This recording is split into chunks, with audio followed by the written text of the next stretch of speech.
Good evening, everybody. Welcome to Zoom at 8. My name is Julianne Peterson, and I am your host every Tuesday night for Zoom at 8. As well, I am your lender of choice from Old Capital. I'm a loan officer and senior director at Old Capital. Now, we have been closing deals for 38 years, and that's a very long time in multifamily. We've closed over 8,000 loans. We close typically in a good year 1.2 billion, which as the last couple of years have been, very challenging to get deals done. And so listen, if you're looking at a deal, I'd love to have the opportunity.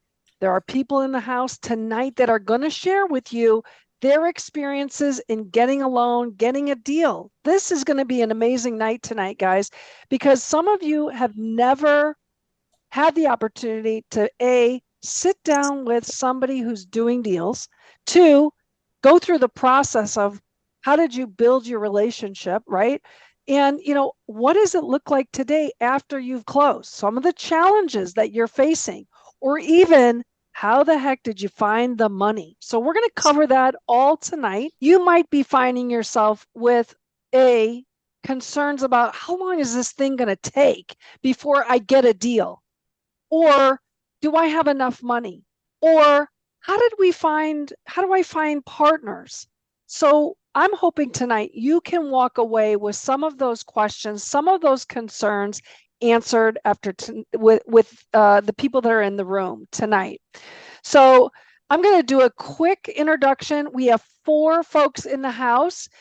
Each one of them have played a very big role in a deal that we just closed with them, a Cincinnati deal called Graceland. It was a 22-unit building. It was 2 buildings, and they purchased that for $1.43 million. Cincinnati, Ohio. Why Cincinnati? We're going to find out.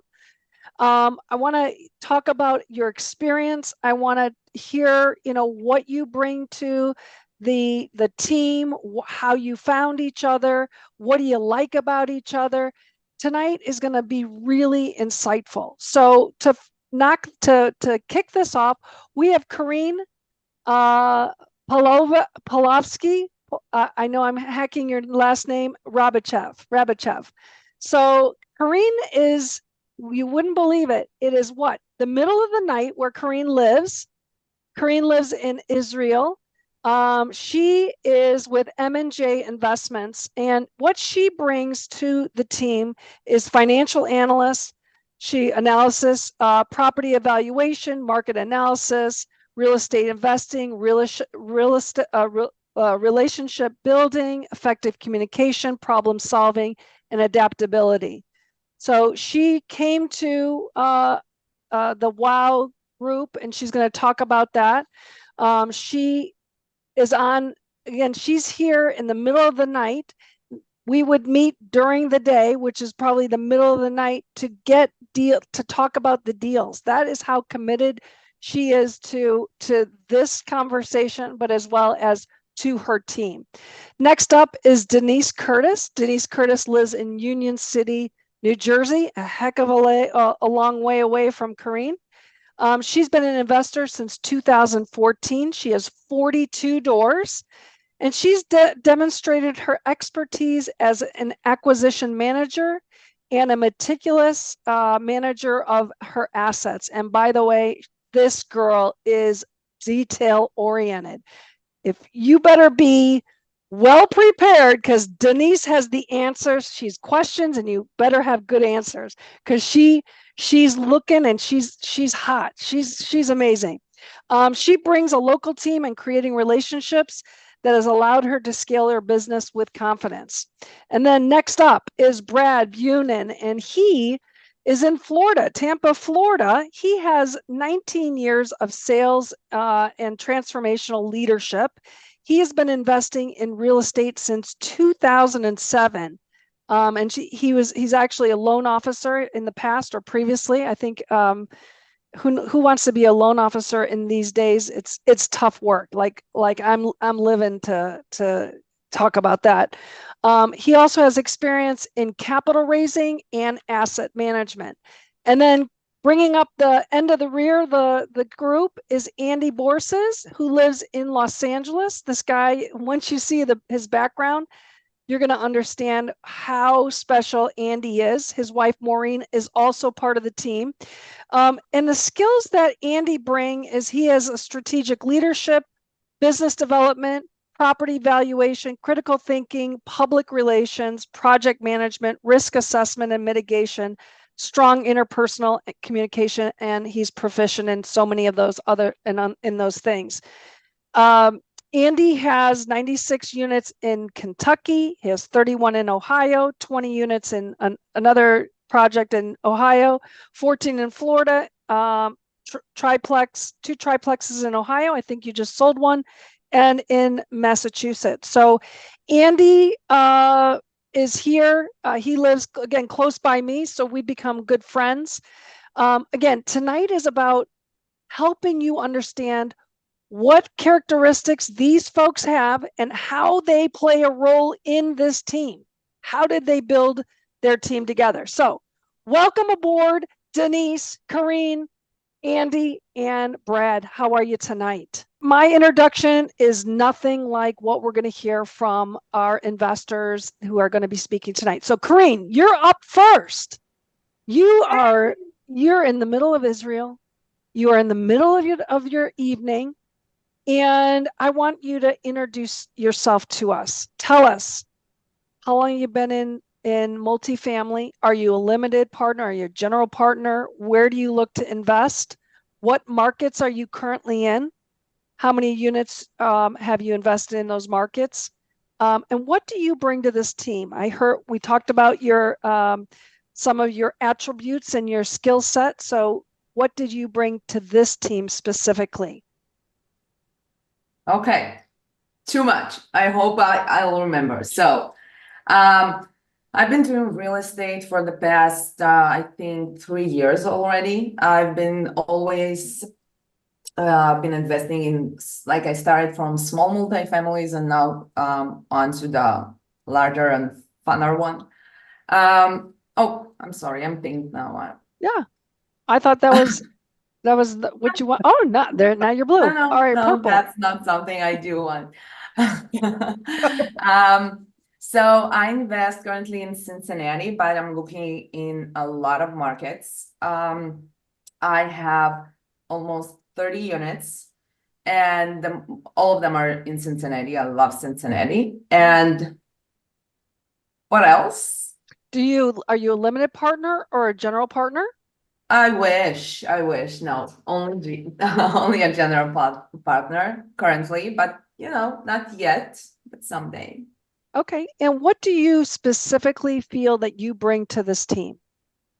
Well, I'm really good with numbers. So analyzing, underwriting, everything that goes with numbers and Excel and like numbers data. This is what I'm good with. So you met the other folks on the team through the WOW group, yes. Warriors of Wealth.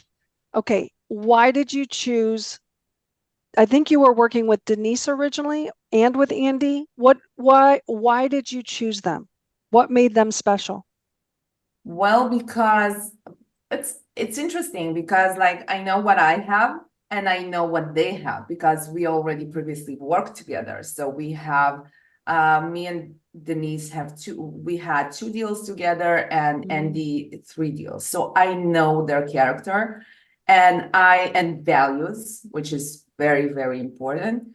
And eventually they are how do I say it? They have something I do not have. And basically it's awesome because I don't have to be Andy, for example, or I don't have to be Denise, that are like very, very in charge on everything.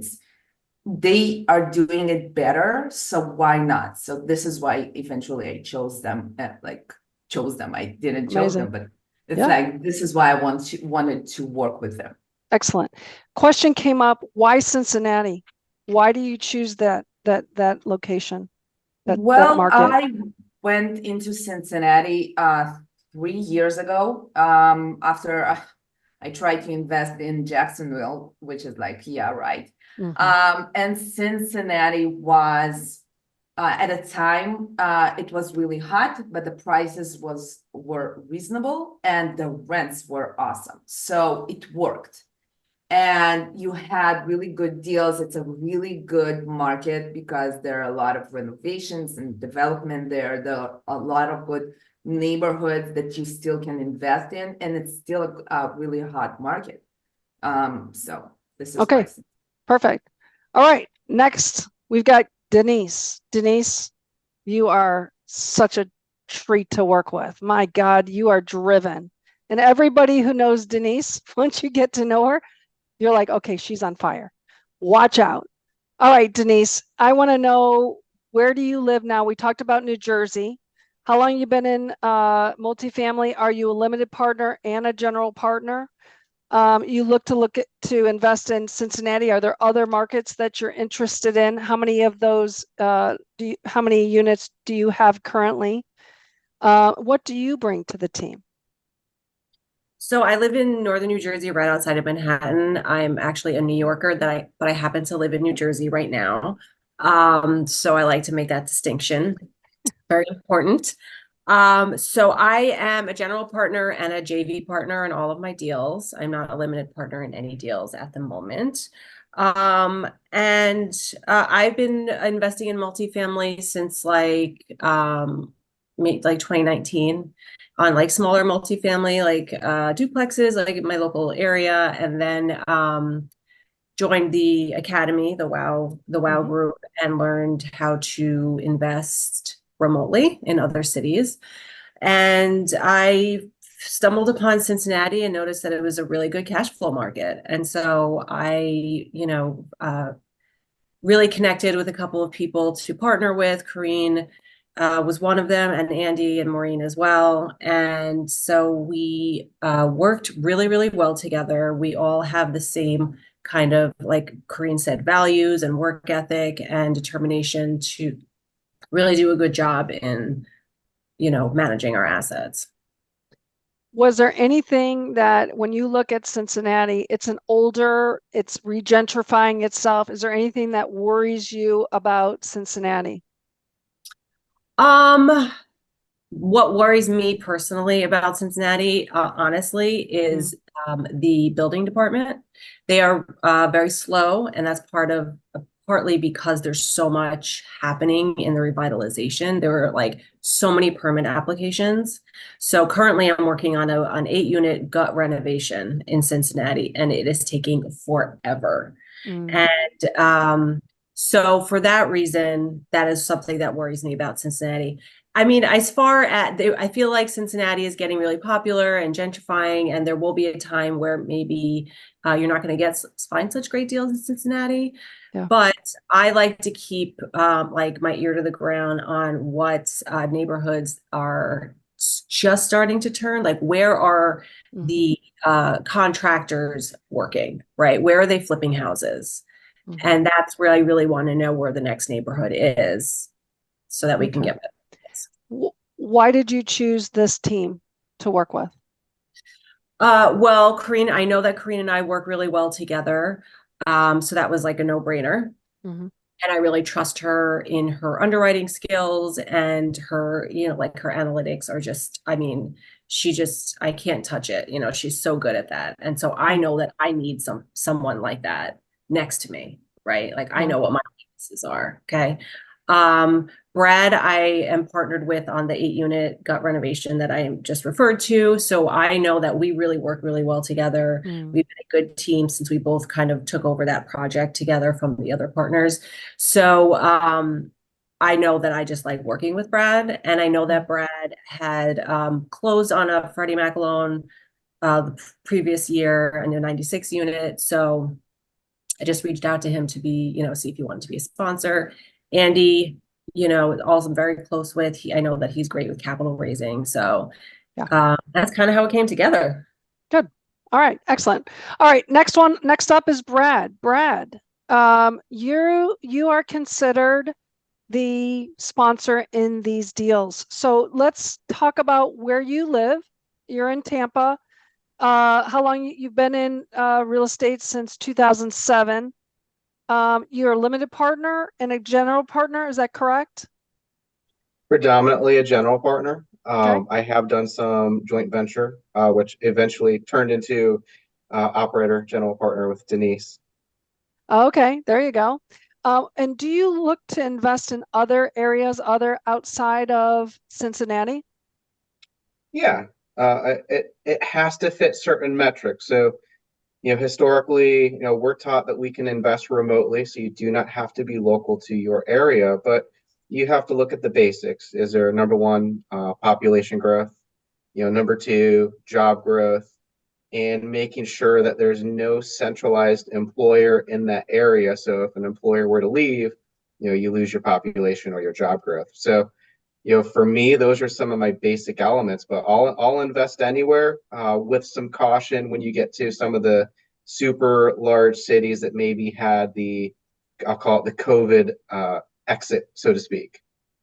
Excellent. So what do you bring to the team and why did you choose this team? Great question. So I'm one of those people that have done a lot of deals, and the beauty of sponsorship is it's not something that takes 10 years. I started real estate in 2007, but I didn't start my apartment journey until 2021. So you can become a sponsor very quick, but I was able to do that through trying a lot of different deals, really building my inventory of assets that I was buying, whether I was a general partner or a joint venture partner in those deals. And then I had the privilege of getting into a Freddie Mac loan at that point as well. Why did I work with the team that I work with? Well, I know them all. We've worked together for many years on various deals.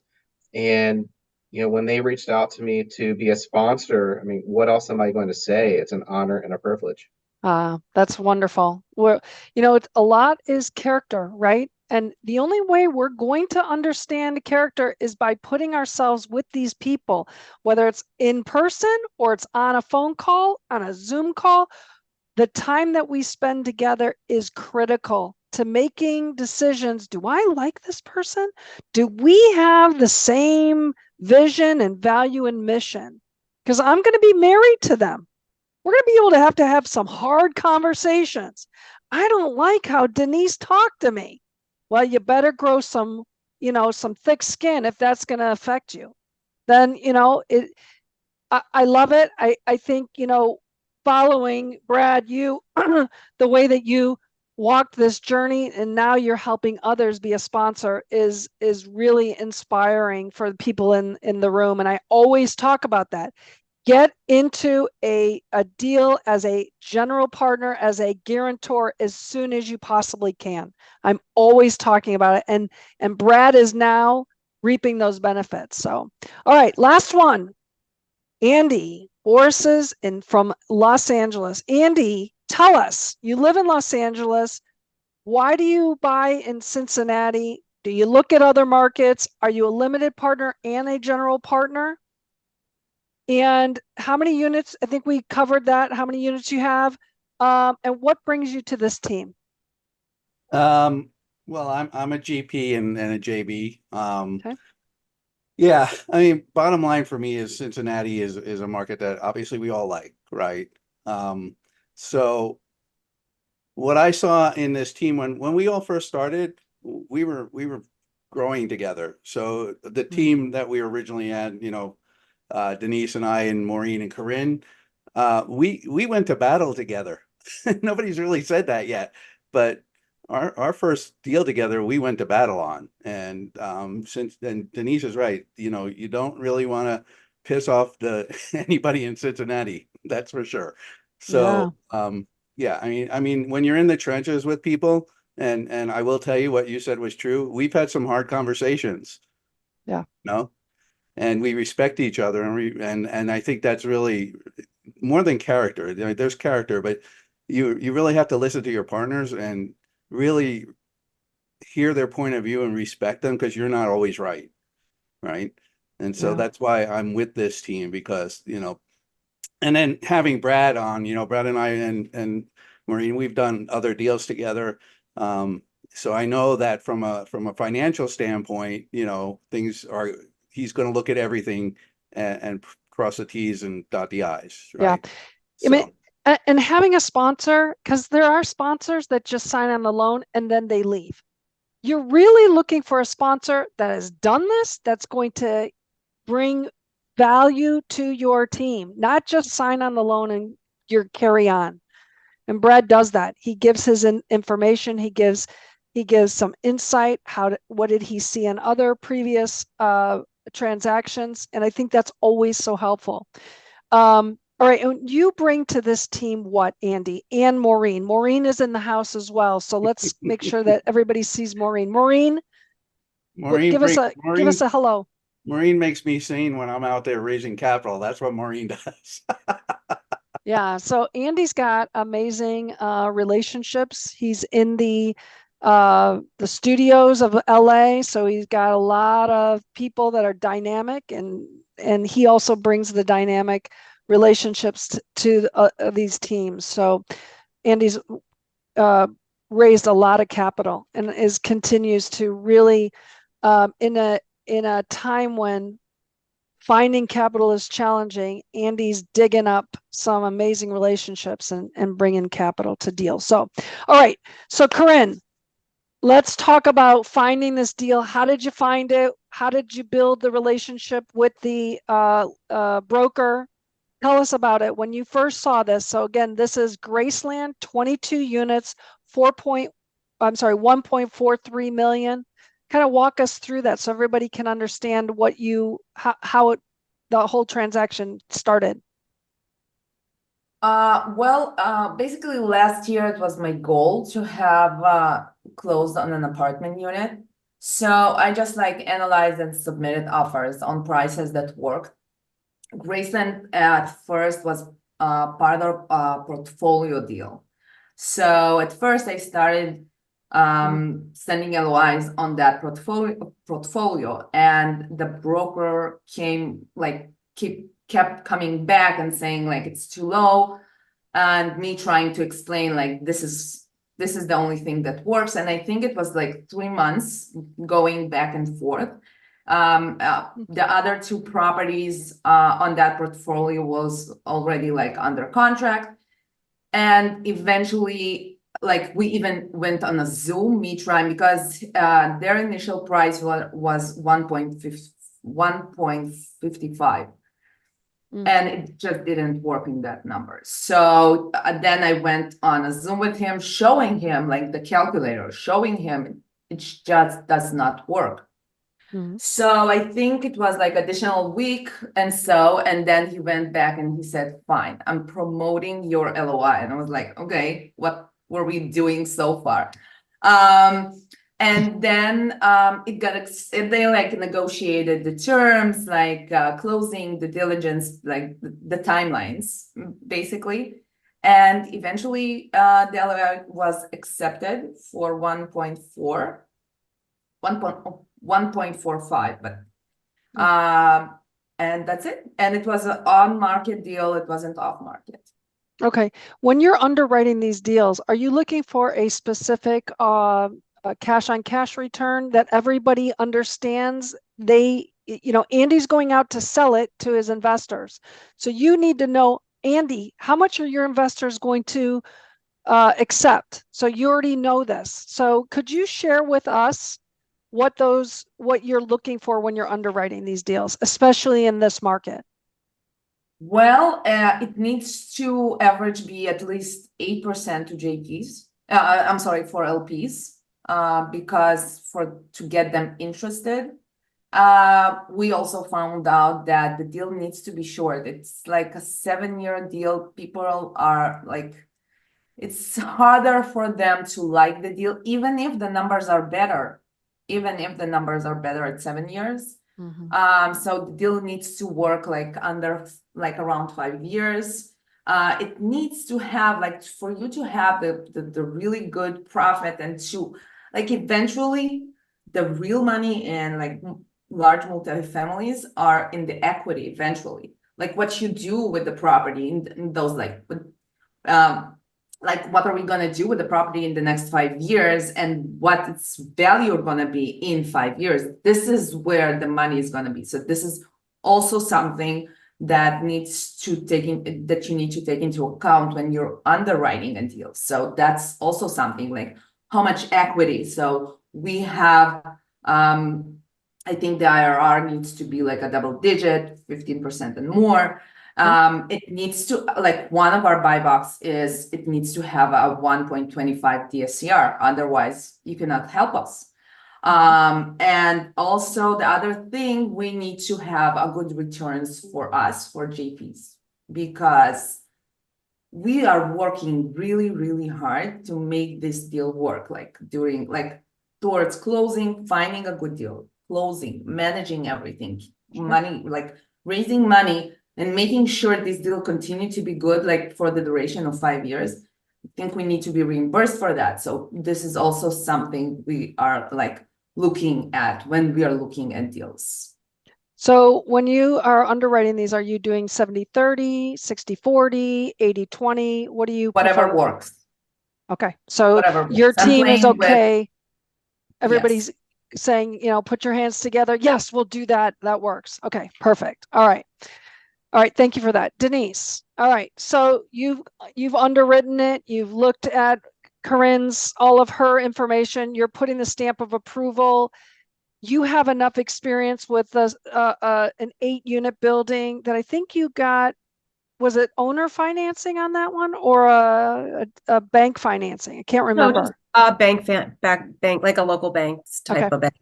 So you meet me, we're at the conference. You're like, well, I think I might want to do business with her. I'm sure that's what you said. And we talked about, and because I'm a good dancer, and, we looked at this as, we could do another bank. But as I mentioned earlier, let's get into agency as soon as you possibly can. Take advantage of this, because this is where your future in lending and your future in being a general partner, that's the trend. We want to get you in as a general partner. So it kind of walk us through your experience with an agency lender. Was it comparing it to your 8-unit, that's a local bank, versus agency? And let's just put it out there. How difficult was it? It was difficult. It was really, like, I knew it was going to be hard.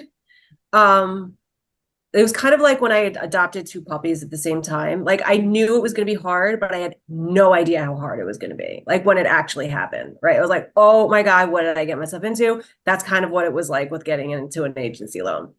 Okay. Because yeah, it was just very time consuming. It's a lot of work. There's a lot of paperwork that needs to be submitted, and you need to submit it again, and then again, and then another towards the end. So like, didn't I just do this already? But okay, they just need it again. They just need me to sign a different thing, right? So it is no joke, right?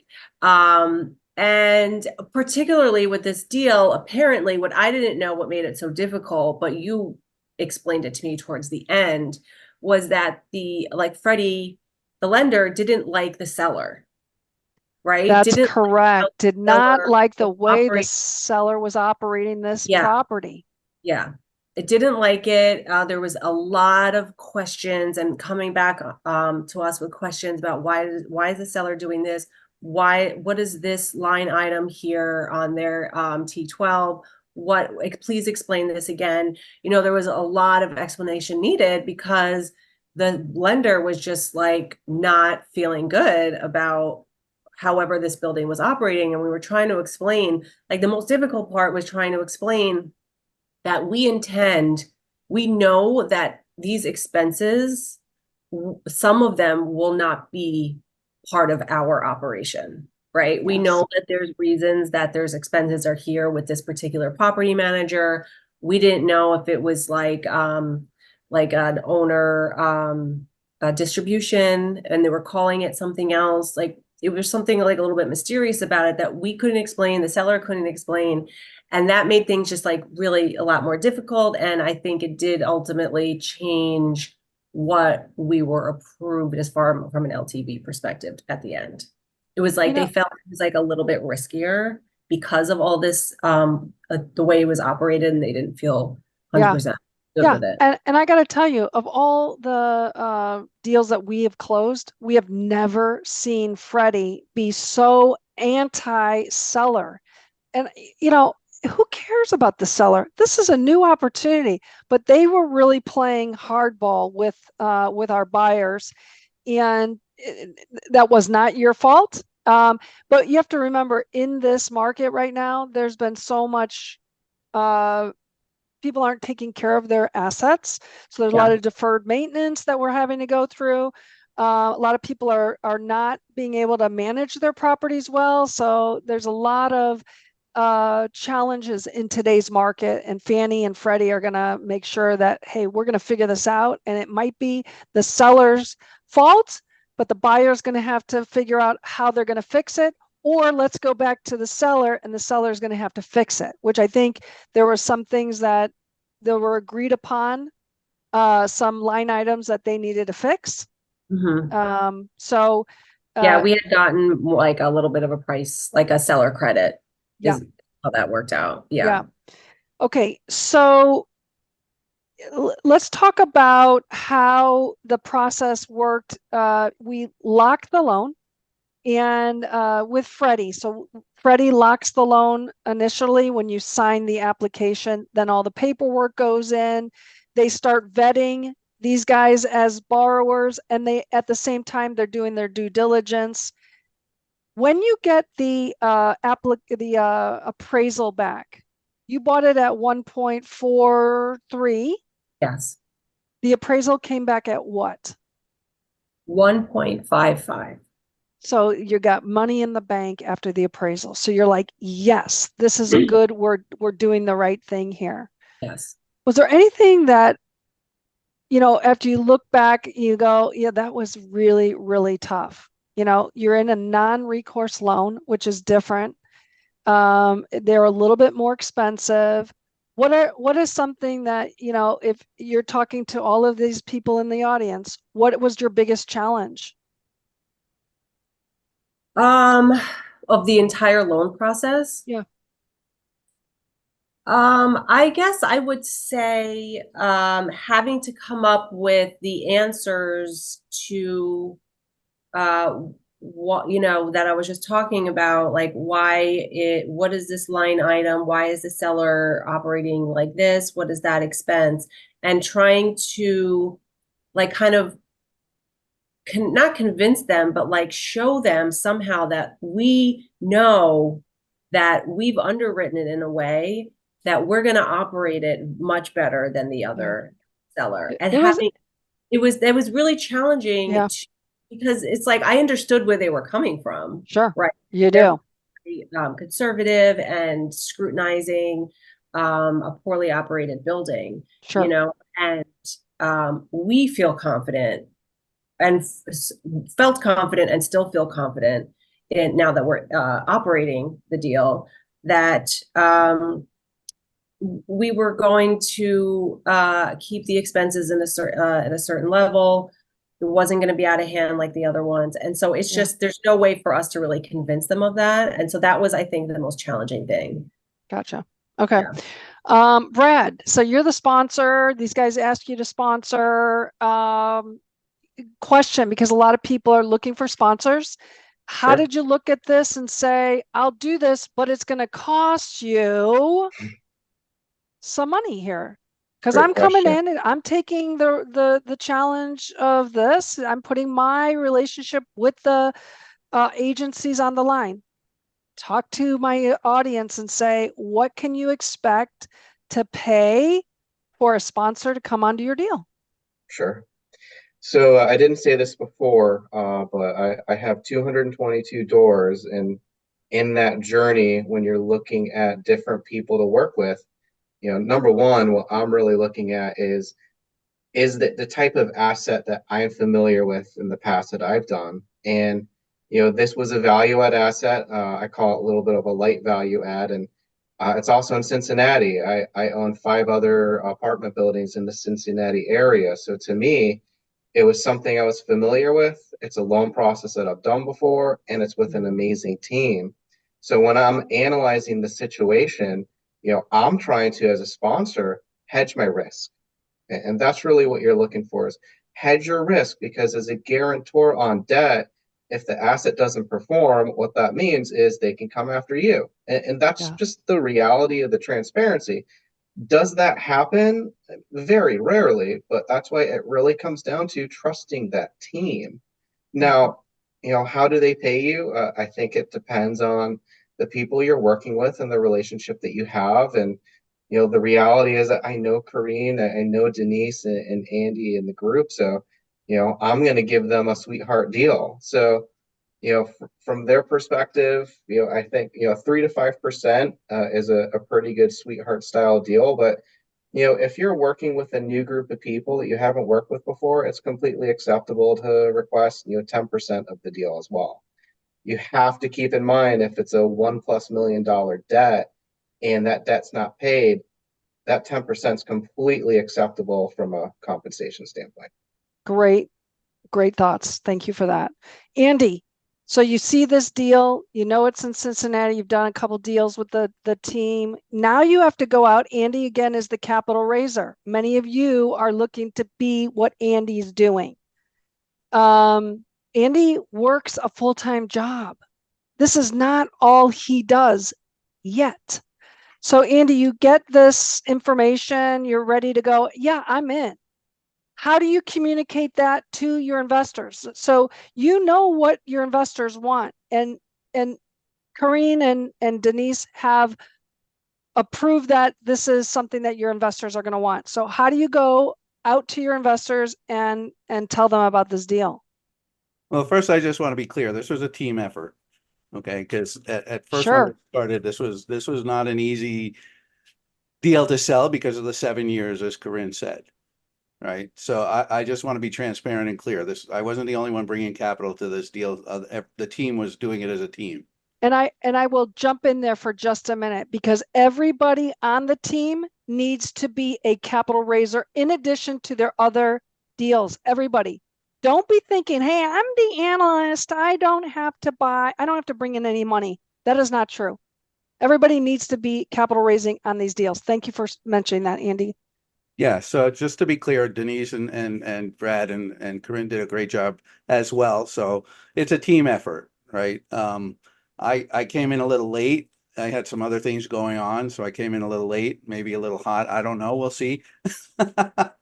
But what the original when Karin first showed me this deal, I was totally in. I was totally in. Then some things happened. I got occupied in raising capital for some other deals, and then came back into the deal. And what I saw in that was this team, right? I knew that they could pull it off. Okay. So I came kind of as a closer in this to help them get to the finish line. That's really what that was about in this deal. They had already done all the work. I just came in and in the 11th hour, so to speak, and made a call to an amazing gentleman who kind of put us over he put us into the finish line. So that's really how that happened. And again, it was about the asset itself and knowing how it was going to be run. Plus, the $100,000 appraisal up that they got, that made it easier when I spoke to this gentleman as well. So there were things at the beginning that were hard because again, the 7-year hold, I was getting a lot of pushback on. But again, I just want to say that we all went into battle on this, and I think Karin and Denise will agree with me, is that we had hard talks about whether to push back. I think Brad as well. Sorry, Brad, don't mean to leave you out. But we had hard conversations about pulling back to 5 years. So, that had to come to as a team. Yeah. And I mean, we're buying, let's just be really clear. This thing underwrote super well, guys. We've been talking about 60 to 70% LTV for the last 2 years on agency financing, because the NOI has just not been there. And before, even before this, 2 years ago, we were all going to bridge. So we're getting out of the bridge, we're going into agency, and we're seeing 65, 70. This deal underwrote at 74%. What does that say? that says that these guys negotiated this extremely well. So high five, Karin and Denise. Fantastic. Really good information there to share with everybody. That's like your best time is when you buy this deal. You got to get the right basis. All right. So, Andy, you, when you went and found this person, did he have any concerns about returns, about how much money he was going to be bringing? Was he like, oh no, sign me up? What are you, and what are you finding today with deals like this, people's interests? So I will say I have a relationship with this gentleman who stepped in, and at first when I spoke to him, he said 7 years, and it's really weird because he liked long holds, but I was confused about that. But he did step up at the 11th hour when I called him, and we had a heart-to-heart talk, and he said, "Look, Andy, I like the deal, so I'm in. I'm doing this." Okay. So him and I, he's put money into several other deals that I've raised capital for, and he trusts the team. That's really what it was more about anything. I know his avatar because we have wine together and we go wine tasting together. So yeah, I mean, what I was seeing in overall of the people I was talking to, and another person has come into the deal who likes the deal as well. She's a member of the academy as well, and she took a look at it. I think it really is about what this deal has to offer. Yeah. Well, it's not only what it has to offer, but it really has to come down to the team. Can the team, because the team is one of the most important pieces of getting these deals done. Are they going to have the right debt, the team structure, and being able to deliver? Now, Denise, you can talk a little bit about this. You've had experience with property managers. I think you went through 5 different property managers, and give us a little bit of feedback on that. Sure. So a lot of investors will buy a property, hire a property manager, and then, they think it's like set it and forget it. And it's not, because no one cares about your property and your money the way you do. They just don't. And unfortunately, we did a lot of trial and error with property managers because they don't manage the property or care for the property the way we would, or the way we want. And, part of that is having, good communication with your property manager, responsiveness, making sure if there is a repair that needs to be done, how quickly are they getting on it? And also, what are they spending to fix these repairs, right? Yeah. Because they can also very easily, feel free to spend your money because they think, you're an investor and you have all this money to spend, right? So just making sure that there's, a couple of different, a few different quotes that we get. How can we get this done reasonably? Can we just fix it without replacing it? It did take a very long time to find a property manager who is excellent and on top of everything and understands the business. So we finally, I think, landed on a good one. For somebody that's originally from New York, but living in New Jersey, let's just get that right. Yeah, dealing with property managers can be very challenging for somebody like yourself. Yeah. You gotta word things just right so you don't offend anybody. How's that going for you? Well, I fired 4 property managers, so it's not going great. But it is a learning process of how to hold someone accountable, be firm, but at the same time be respectful, and try and work with them and not against them so that we can get things done properly. So it is definitely a learning process. I mean, there is so much growth and learning that I've had since I started investing remotely or just investing in general. And that is one of those things, is learning how to talk to people, and especially when I'm really, really frustrated and I want things done 5 minutes ago and it's not getting done. That has been a really my communication skills have certainly improved, because when you want to just like yell and scream at somebody because they're not doing their job, it's actually not effective, believe it or not. I mean, Denise, high five to you.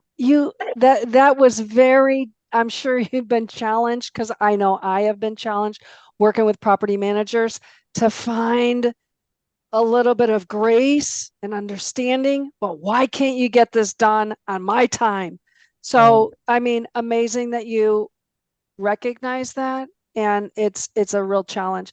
For me, I just had to give it to somebody else, because just like, Karin and you are great to work together, hey, or you have a husband that's better at talking to the neighbor than you are, you can find that skill set in your partnership. So thank you for sharing that.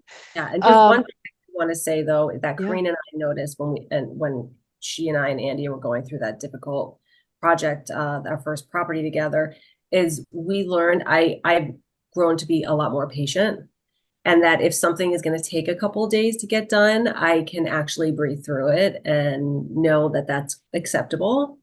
So there's a lot of skills that you don't realize you need in order to manage this business. Right. And that's what I was saying. We've identified what you're good at, right? Mm-hmm. And Andy's good at, and Brad and Karin are all, you've all identified what your strengths are. And I just love it how you put it together. Now, Andy, would you agree that Denise has learned so much and has patience? Because that is not one of my strengths. It's a character defect that I have, of having patience. So, Andy, feedback for Denise. Has she learned a ton? Andy, be nice. Well, no, I got to say that I'm from New York and New Jersey as well, so we're on the same wavelength. I will say that you left something out, Denise. We also went through contractors like you would not believe. So that's another part of the piece of the puzzle, is contractors. And, like I said, we went to battle on some of these things, and Denise and I disagreed on some things, but we respect each other's opinions. And most of the time she was right anyway, but there's that. You're hired. All right. I think it's been a learning experience, especially for people like, from Jersey and New York. And Chicago. Yeah, definitely. All right. So we're getting long-winded here. Let's kind of wrap this up. I mean, we've dropped some great nuggets here from each one of you. But every time you get into a deal, you have words of wisdom, right? Like, just like Denise said, I can take some big breaths. So we've talked about, you guys are all part of the WOW group. You've learned a ton. I got to tell you, you guys are so prepared, and we'll talk about this next week with Jen and Stacy, who will be here.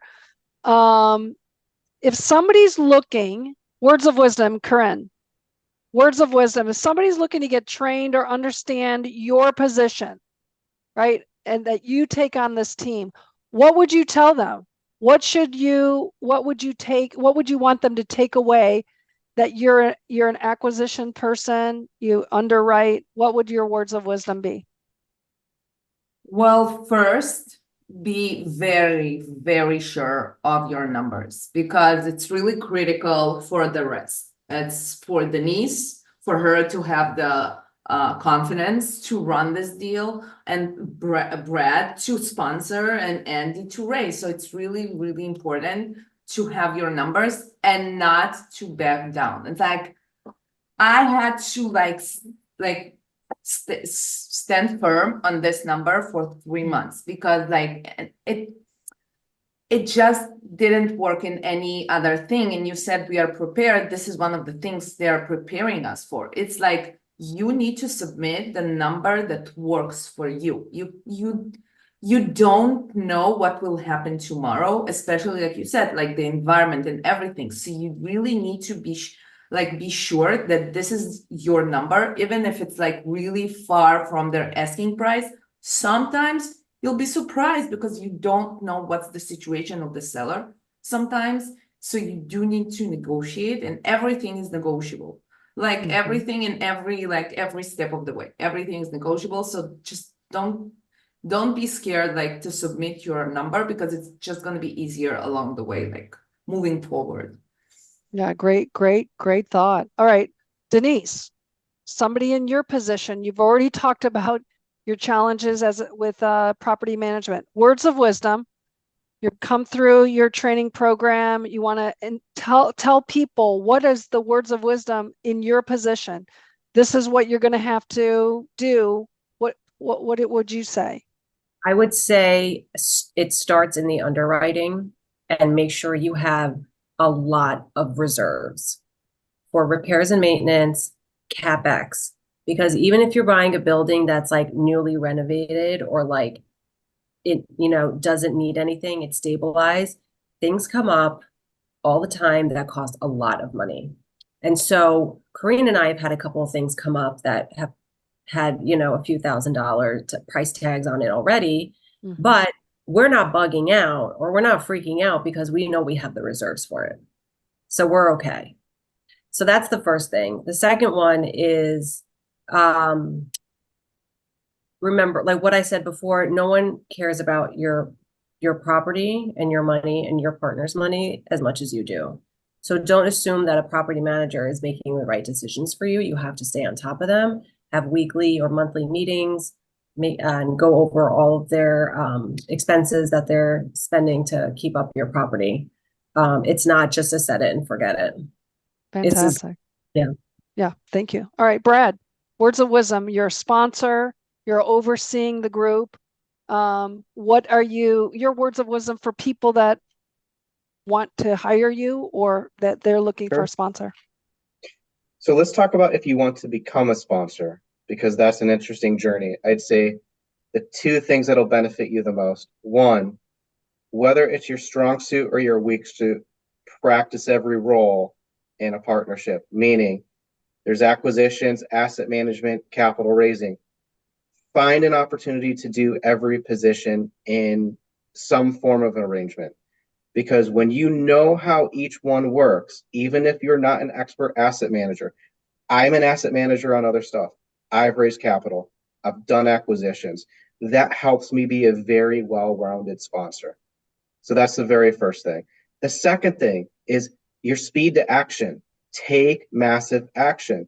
If you want to be a sponsor, that comes with experience. Experience does not mean time.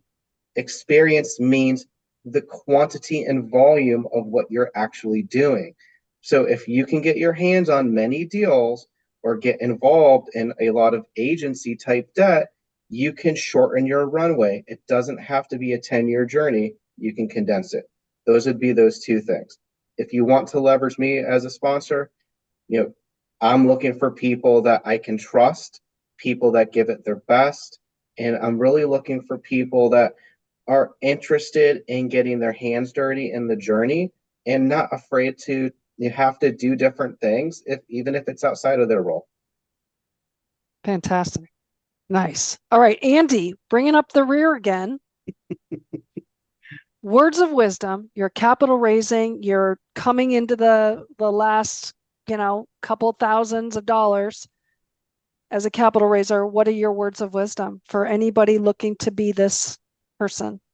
My words of wisdom is don't attach emotion to anything when you're raising capital.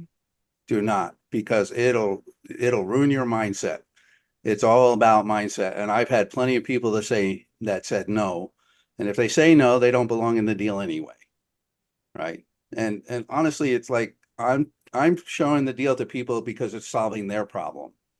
A lot of people have to put their money somewhere and make it work. Yes. So the philosophy I take is I'm not here to take your money. I'm here to solve your problem. Fantastic. I love that. No might not mean no. It might mean that they just need some more information of how you can solve that problem. I love that. Well, you guys have dropped a ton of golden nuggets here. We've outlined how you guys got this deal, how you became partners, what you bring to the deal, how some of the challenges and words of wisdom. I want to thank you guys for being here tonight.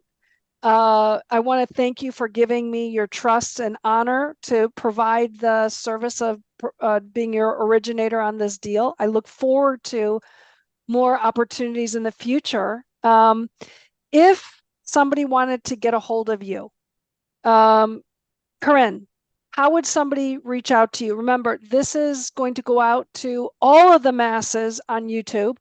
So you want to make sure that we give them your contact information that you're comfortable with. Oh, I put it in the chat. So the chat doesn't go out to YouTube. So okay. So I have an email address. It's karin.buyandholdinvestments@gmail.com. And my phone number is 904-675-7045. Excellent. Denise, tell us how you would want someone to contact you. I changed my name and put my phone number in my name right there, 914-393-1880. I'm sorry. I said, you see how smart she is. Oh, and or email me denisecurtis.rei@gmail, or I'm on Facebook. Send me a message. Perfect. Great. Brad? Reach me at brad@bicoastal.org or buninproperties@gmail.com if you remember how to spell my last name. Or if you'd like to try my cell phone, 330-697-6233.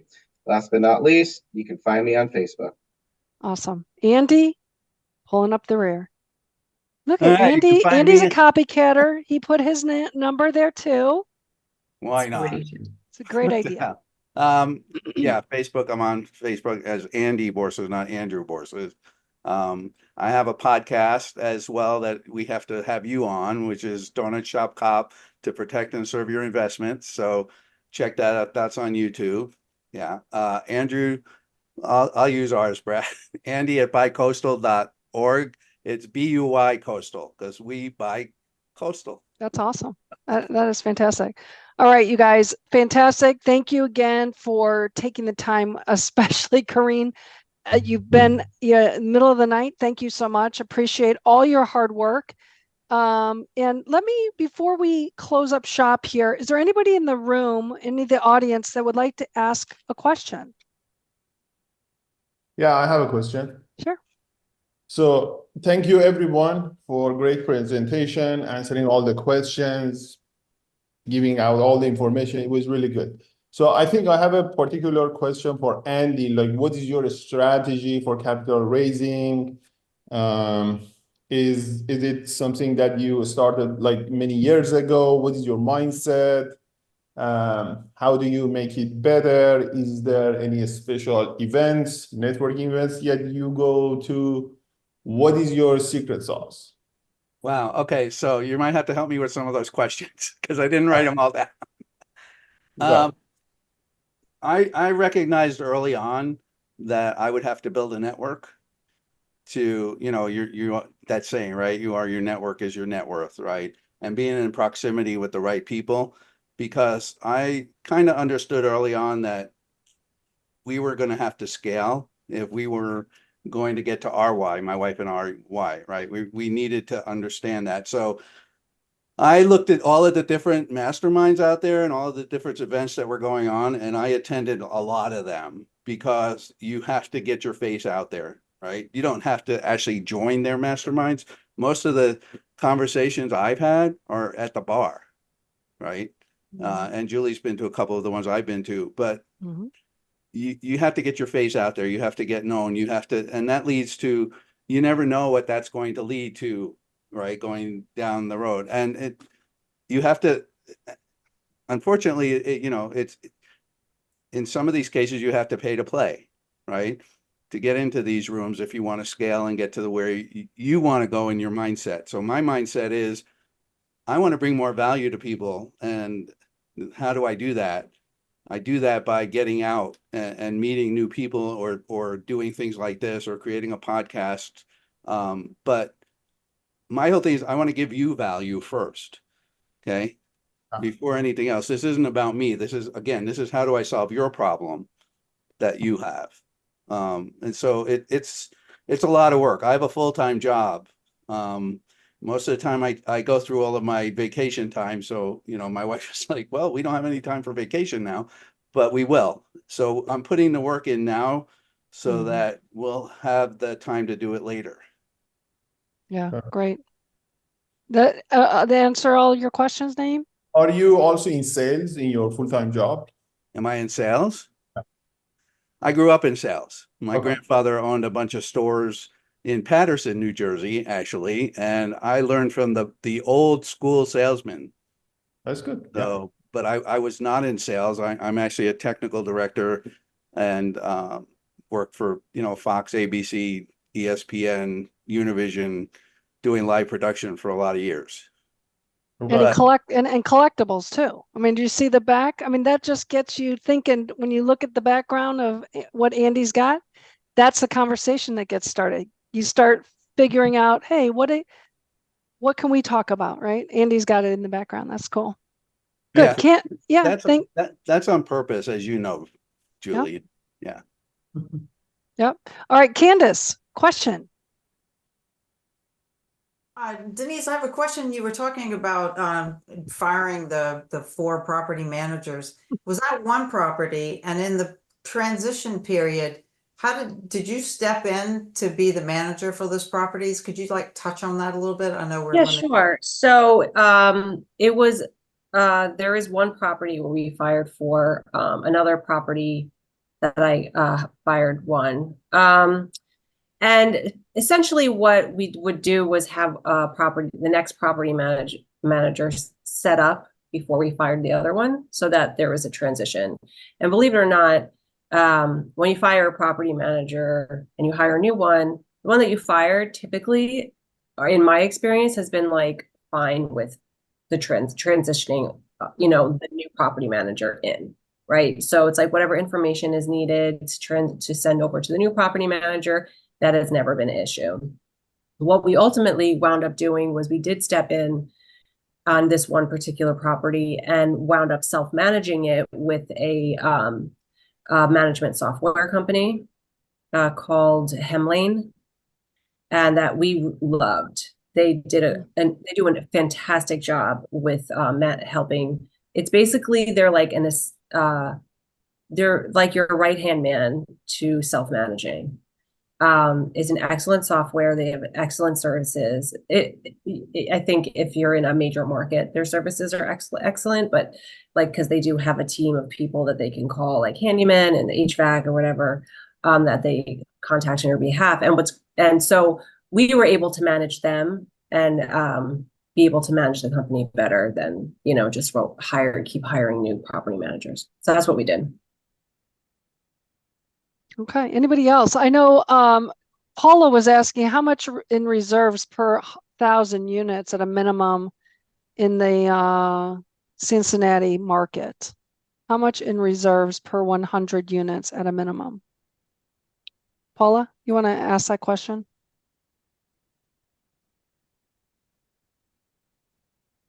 Sorry, Julie. Remember, I'm recovering from surgery. So you might not be thinking. So you're not thinking correctly. No, I'm thinking. Okay. It's just that I think you just want to know hydrocodone. It's hard to like 1,000. Yes, I could barely do that, but I did do it. So what we were just concerned about is we're underwriting property like crazy, and when we see numbers that are really low, it kind of makes a red flag go up for any market, especially if we know the market. But we're having a similar kind of market like Cincinnati. Cincinnati's great, no crime, but and we know kind of the work ethic there. We think we've studied it. So we were thinking, okay, for reserves, how much per unit per year for the property, and considering 5 years, we'll multiply that. And so if we see a low value, say a couple of $100,000, we're like, so we would rather be over budgeted than not, over capitalized. And so that's why I asked that question, just to throw it out and see what they said about Cincinnati. Yes. So both Columbus and Cincinnati, by the way. Yeah. So I think it matters more so the property, not necessarily the market. So how we underwrite deals is for just repairs and maintenance, like the basic everyday stuff. $1,000 per unit per door. It used to be $750 per unit month. per year. No, per year. Per year. Yeah. And so let's say we had a 22 unit building. Just for repairs and maintenance, we have $22,000, right? That's just for repairs and maintenance. That's not CapEx. And then we set aside $250 per door per year. Each month we kind of divide it by 12 and have this automatic transfer to our savings account, right? So that's just for some CapEx. But we also had a separate rehab budget that we intentionally raised that was separate from that. So we had a rehab budget of about $5,000 per door that we raised in cash upfront. You know, So I'm gonna touch on that for just a second, because what I love that you guys all have deals in Cincinnati is that you know for the most part where each of those line item values should be, right? R&M, you should know about how much it's going to cost to manage it.